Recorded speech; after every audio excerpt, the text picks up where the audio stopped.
Okay guys, we're going to look at the Great Depression and the New Deal, 1929 to 1939. First we have to look at the economics of the 20s. Politics basically takes a back seat as Americans concentrate on adapting to growth and change that's taking place in that 20s period. The decade began with a brief post-war recession in 1921. And then we go into a very lengthy period of business prosperity from about 1922 to 1928, and that will end with the economic disaster in October of 1929.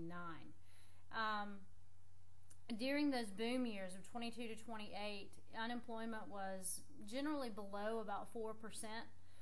The quality of life for Americans tended to be improving with indoor plumbing, central heating, all homes having electricity, real income increasing substantially.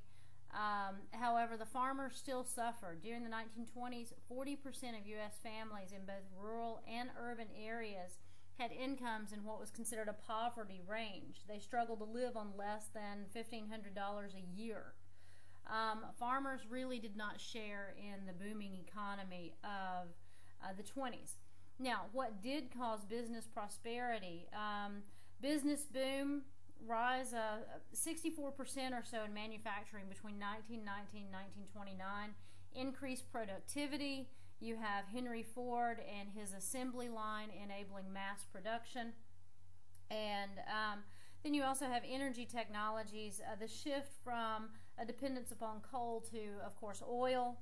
And by 1930, oil would make up about 23% of the U.S. energy. Electric motors in factories, and of course making them more productive, new appliances. So all of those things do increase with business prosperity. Again, the farmers still suffer. Now, 1920s was known as a prosperous time, but not for everyone, as I've said. Installment buying, using credit, paying back in small amounts. All of this was introduced. It allowed people to buy cars, radios, other new products of the 1920s. Farmers, again, continue to struggle throughout that period. These historians disagree as to the causes of the Great Depression, but most can come up with these things: the high tariffs and war debts, overproduction, monetary policy, unequal distribution of wealth, and the stock market crash and financial panic that follows. A boom was in full force in the United States during that 1920s, and stock prices had kept going up and up for 18 months, March 1928 to September of 1929. An average investor who bought $1,000 worth of stocks at the time of Hoover's election in November of 28 would have doubled his money in less than a year. Now, the stock market will crash. Stock prices had fluctuated greatly for several weeks preceding the crash. On Black Thursday, October 24th, 1929, there was an unprecedented volume of selling on Wall Street, and stock market prices plunged. The next day, you have a group of bankers who are going to try to stabilize prices, and they're trying to buy up stock. And they spend millions of dollars in stocks in order to do that. The strategy worked for about one business day, Friday. Selling frenzy resumes on Monday, and on Tuesday, it's referred to as Black Tuesday, October 29th, the bottom falls out. Millions of investors get panicky and they order their brokers to sell, and there's no buyers. So from that day on, prices on Wall Street kept going down, down, and down, and by late November, the Dow Jones Index from its September high of 381 was down to 198. 3 years later, stock prices would hit bottom at 41. That's less than 1/9 of their peak value. Now, looking at these causes of the crash. Okay, first, uneven distribution of income. Wages had risen relatively little compared to the large increases in productivity and corporate profits. Economic success was not shared by all, and we'll look a little bit more about that. Stock market speculation, playing the market. People were no longer investing, and in order to just share the profits of a company, they were looking to get rich quick. that excessive use of credit and buying up different desires, and that would become a problem. Overproduction of consumer goods. Business growth was considered unending, and so this overproduction was a problem. The farm economy was weak. We've mentioned before the competition from European markets. And government policies in the 1920s, government had complete faith in business and did little to control it. And then, of course, global economic problems, which we'll look at in just a moment as well. America underestimated the problems that Europe was having. Now, rural poverty. Looking at this uneven distribution of income, this is in the 1920s when we're talking about this prosperity and boom, and the pictures you see here are obviously not prosperous or booming. Life in the 20s, the nation's wealth grew by billions throughout. It was not distributed. The top 1% received a 75% increase in their disposable income, while the other 99% saw an average of 9% increase. 80% of Americans had no savings at all. And if you recall, over the last year or so, this is the same conversation we're having even today. Now, just a note, read at the bottom, disposable income is money remaining after the necessities of life have been paid for. So it's what you have to work with. Now, the economy is growing throughout, and you can see this here. Total realized income rose from $74.3 billion in 1923 to $89 billion in 1929. You can just see, easily here how it was a boom period. Now, this chart shows the 99% of the population received a 9% increase, while the top 1% saw about 75%. So it's clear that there was a desperate, uneven distribution of wealth. Now, as you see this working class, the wages of the working class changed very little between 1919 and 1941 even. But we're focusing in on the time period here, 1919 to 1929, and there's relatively little change throughout. Now, looking at stock market speculation, getting rich quick, speculative buying. People were not just investing in the company, they were looking to get rich off of this, and part of doing that was buying on margin. In other words, buying stock using credit.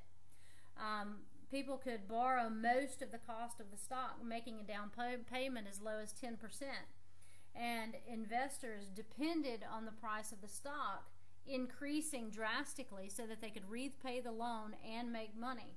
When stock prices dropped, the market collapsed. Many lost everything that they had borrowed and invested, and that's why it was so devastating.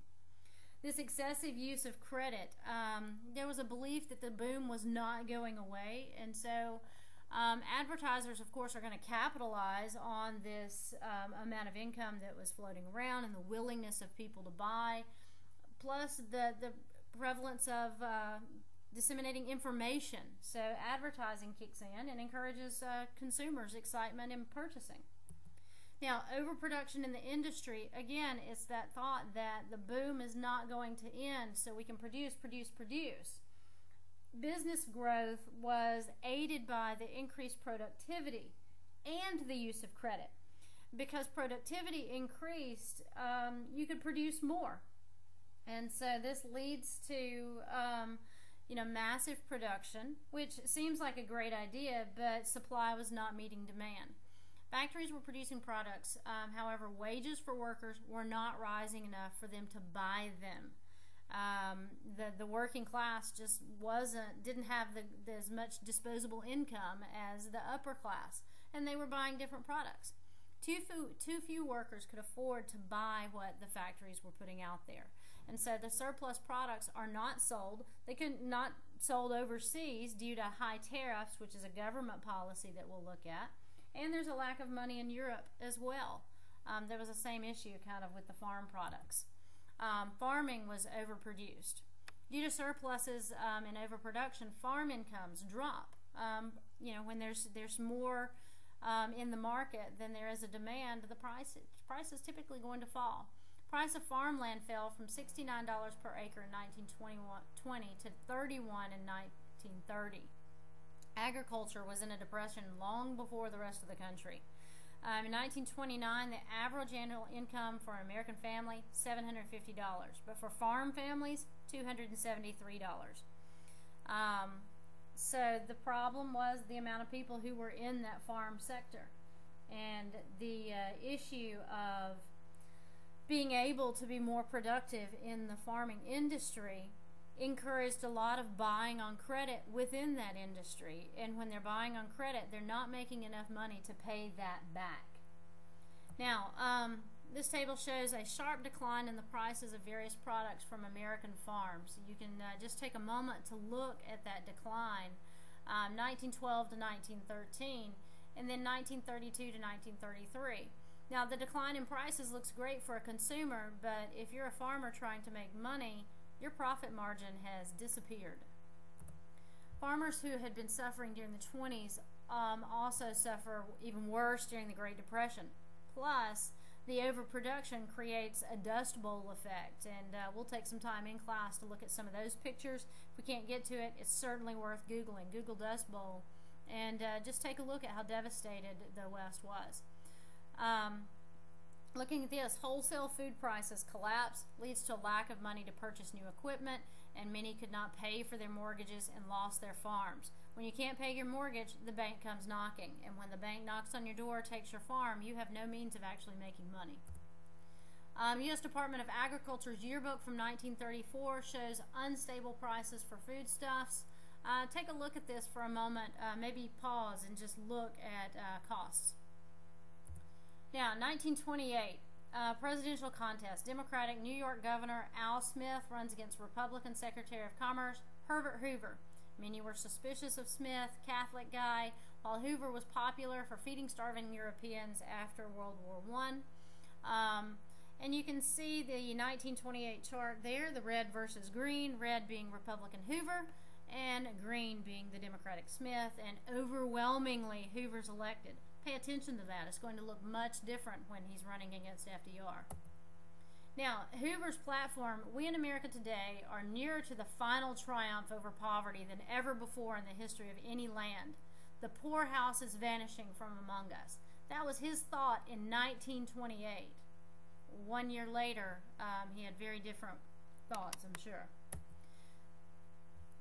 Now, President Hoover's belief was in self-reliance, and this is where we get to the government policies. I do not believe that the power and duty of the general government ought to be extended to the relief of individual suffering. The lesson should be constantly enforced that though the people support the government should not support the people. That was in 1930, post-stock market crash. So it was even in 1930 before Hoover begins to act on what was the upcoming Great Depression, even though they were already in a depression. One of Hoover's first acts as president is going to be to deal with the farm crisis. Take a look there at McNary-Hagen bill. Federal Farm Board supplied with $500 million to advance to farm cooperatives for marketing purposes, stabilizing corporations, buying and holding surplus crops. Trying to support the farming community. Just a little farmer relief there. One of the thousands of farm foreclosure sales that took place during this. This is just a picture of that as a bank repossesses a property in order to sell it. The problem? There's no buyers. Now, extreme drop in profits for farmers. Major issue there. Look at that bottom line. Their profits dropped 1910 to 1918, and in 1932 it's devastating. Now, part of the government policy is going to be the Federal Reserve monetary policy. Federal Reserve created in 1913 to help stabilize the economy. Major goal is to deal with bank panics. Monetary policy manipulates the money supply, controlling how much is out there and how much is in. At the beginning of the Great Depression, the Fed did not address failing banks. And scholars argue their idleness worsened the situation. Now, high tariffs and war debts. Kind of running out of time on how much I have on this video, and I'll pick it up here because that's quite significant. These global economic problems, the U.S. fails to recognize the issue.